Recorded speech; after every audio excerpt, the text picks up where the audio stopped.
the autumn of 1944, the U.S. Army was bleeding for every single inch of the Hurtgen Forest. It was a place so brutal, the soldiers fighting there gave it a new name, the Death Factory. Entire battalions were chewed up and spit out, with some units suffering casualty rates that defied belief. It was one of the longest battles the U.S. Army has ever fought, a grueling 88-day meat grinder against a deeply entrenched German force. But on one of those days, in the middle of all that green hell, a single American officer would do the impossible. This is the story how a one-man army broke the German defense when all hope seemed lost. So, what was the Hurtgen Force? By November of 1944, it had turned into a complete nightmare on the German border. For 2 agonizing months, American forces had tried to punch through its dense, dark woods, and for 2 months they had been thrown back. The force's thick canopy neutralized the Allies' powerful air support, and its rough terrain stopped their tanks, leaving infantrymen to face fortified German positions, hidden bunkers, and minefields all on their own. The cost was catastrophic. The 28th Infantry Division was nearly wiped out, suffering over 6,000 combat casualties. The 9th Infantry Division lost almost 5,000 men just to gain 2 miles of ground. This was a situation when the 4th Infantry Division was thrown into the fight. In that division was the 2nd Battalion, 8th Infantry Regiment, already battered down to 60% strength from earlier fighting.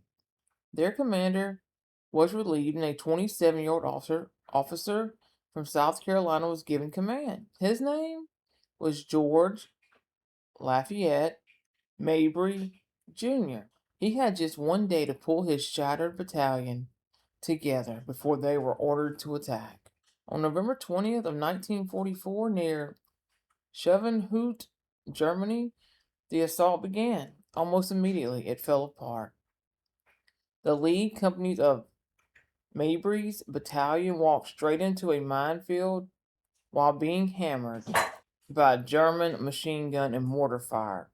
The attack stalled, and his men were pinned down, diving for any cover they could find, completely frozen. Seeing his battalion paralyzed, Mabry did something that sounds like it's straight out of a movie. He walked into the minefield alone. Under constant enemy fire, he carefully probed the snow-dusted ground with his trench knife, locating the mines and making a safe path forward for his men. But that path led straight to another problem. A massive booby-trapped concertina wire fence.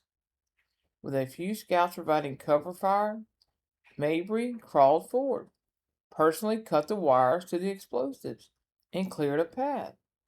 As he pushed through the gap, he was met by 3 German soldiers in foxholes, whom he captured at bayonet point. The path was finally clear, but the main German defense line was still waiting, a series of 3 long bunkers with machine guns that covered every angle. Leading from the absolute front, Mabry raced towards the first bunker, found it empty. He kept going. As he neared the second, the 9 German soldiers charged out to meet him. In a flash of brutal hand-to-hand combat, Mabry knocked one down with his rifle butt and bayoneted a second. His scouts arrived just in time to help handle the rest. With even pausing, Mabry charged the third and final bunker. Under point-blank fire, he led the way into the fortification and prodded 6 stunned German soldiers out with his bayonet. Think about that. In just a matter of minutes, a single officer had personally cleared a minefield, breached a booby-trapped obstacle, and neutralized a bunker complex that had stopped his entire battalion cold. With the German line broken, Mabry led his men 300 yards across open, fire-swept terrain to seize the high ground they desperately needed. This one act secured a critical foothold for the entire regiment. and outflanked the remaining German defenses. George Mabry's unbelievable courage that day redefined what it means to lead from the front. If you find stories of true heroism as powerful as I do, make sure to subscribe and hit the notification bell for more. Let me know in the comments what other acts of valor you think we should cover next. For his actions in the Hurtgen Forest, Lieutenant Colonel George Mabry Jr. was awarded the Medal of Honor, but his story of heroism didn't start or end there. On D-Day, he had landed on Utah Beach and earned the Distinguished Service Cross for leading his men through a minefield to link up with paratroopers from the 101 Airborne. Mabry would go on to serve for another 30 years, fighting in both Korea and Vietnam, and would eventually retire as a Major General in 1975. He is one of the most decorative soldiers of World War II, a man who repeatedly put himself at the center of the danger. When he passed away in 1990, he left behind a legacy of unparalleled courage. The story of a one-man army who stared down the impossible in World War II's deadliest force and it bent to his will. And bent it to his will.